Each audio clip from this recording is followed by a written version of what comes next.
In this video, we will look into the remote control code. Later, we will add more functionalities to it. The remote control code has two parts.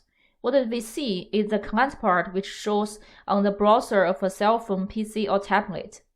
There is also the server part, which runs on Raspberry Pi.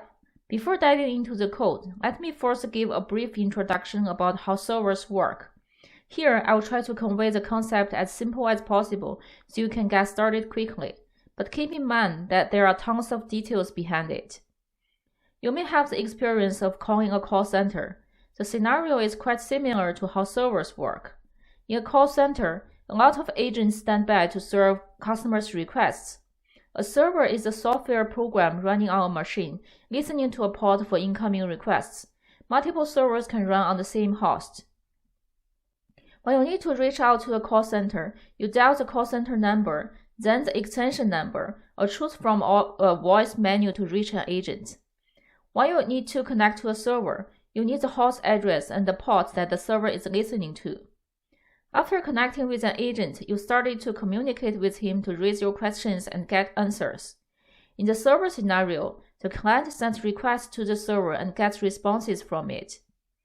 You and the agent communicate in natural languages such as English. Client and server communicate in their own language, which we call protocol.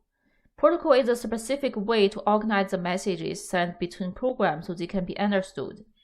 HTTP is one of the most commonly seen protocols. Remember, when you view a web page, it usually starts with HTTP. Some clients are heavy that you need to install software or app, while some others are light, which only needs a browser to talk to the server. PyCar's remote control is a light client server. All implementations are at server side. PyCar uses Django for web server development. Django is a platform to help developers take care of most boilerplate work so we can focus on the most important logics.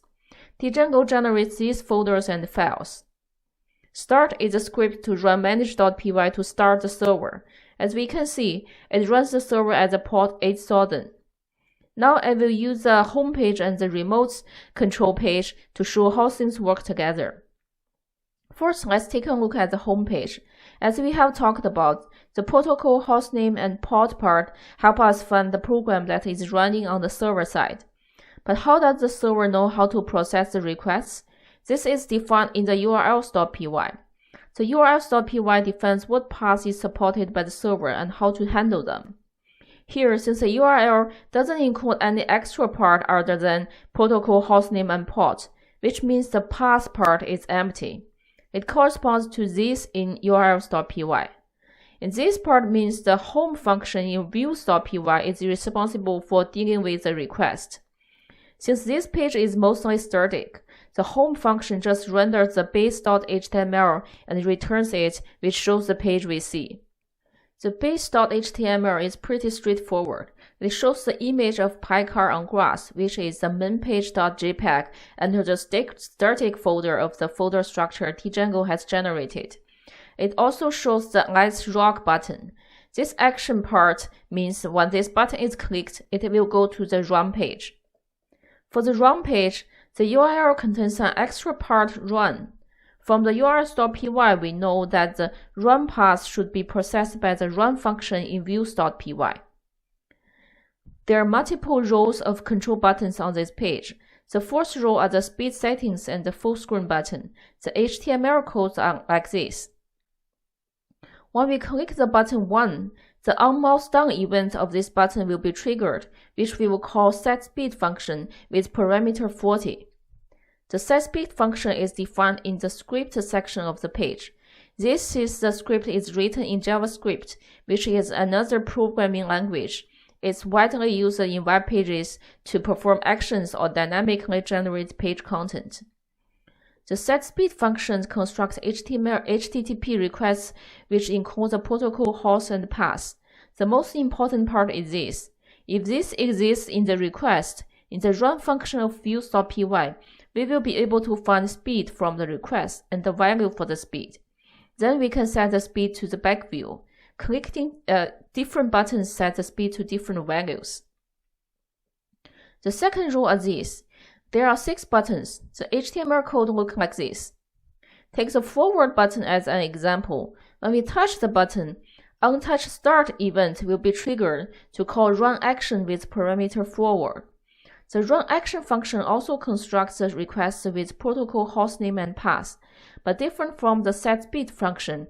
Now the request contains this action equals value part. With this part, in the run function of views.py, we will see action in the request and can extract forward as a value for the action. So the forward section will be run to tell the back view to go forward. When we lift the finger or mouse from the button, the untouched end event will be triggered to call the stop function. The stop function is also defined in the script section of run.html. It uses the run action function twice, once to send the stop request for back view. The other one send forward front view straight request to set front view straight. This is why when we keep touching the button, Packer will keep moving forward, and when we stop touching, it will stop. For the forward left button, when touched, it will call the forward left function, which also encodes two actions, one for the back view to move forward, and the other one for the front view to turn left. There are some other functions in the HTML script that include multiple actions. They are used for compound actions for movements and camera. Similar to the home function, at the end of the run function, it will render the run.html and return it. Now let's get to the video streaming part. Packer uses mJPEG streamer to stream video captured by the camera to the web page. In Packer-V, there is a folder mJPEG streamer, which includes a compiled binary from mJPEG streamer. Then in stream.py under the driver folder, it uses command lines to start and stop streaming. In the future, we would like to enhance this remote control code to start-stop self-driving, and we would like to have objects the car sees marked on the video, so we need to be able to process the video before it's streamed to the client. We use OpenCV to do image processing, which is a widely used computer vision library. The mJPEG streamer in Packer doesn't support processing with OpenCV. Although mJPEG streamer has a newer version supporting OpenCV as a plugin to process, it's written for OpenCV 3. If we use another version or upgrade to a higher version OpenCV later, we need to wait for it to upgrade, which is not very convenient. So here, I'll just use OpenCV directly to capture video and stream it to pages. We'll update the stream.py to remove all functions except for run command and get host. Then we will add this code. The class video camera is initiated with the camera. It has a getFrame function to read the next frame and return the encoded image. The gen function keeps getting the next frame and return it. Now to use the stream, we add a URL in the urs.py. Then change the background of the div streamer in the run.html to use this newly added URL. You can also access the monitor URL directly, which will only show the streamed video. Another thing we need is to remove this line from the views.py, since now the stream.py doesn't have a start function. If we keep it here, the code will complain that it can't find this function. Another thing is that I don't quite like the buttons show on top of the video, and we need some space to add more buttons later. So I changed the layout of the page to this. I moved the div control out of div streamer and changed their style to put the video as the left half and the control buttons as the right half. Now we are ready to move on to the fun part. To make the card follow a line, I'll cover it in the next video.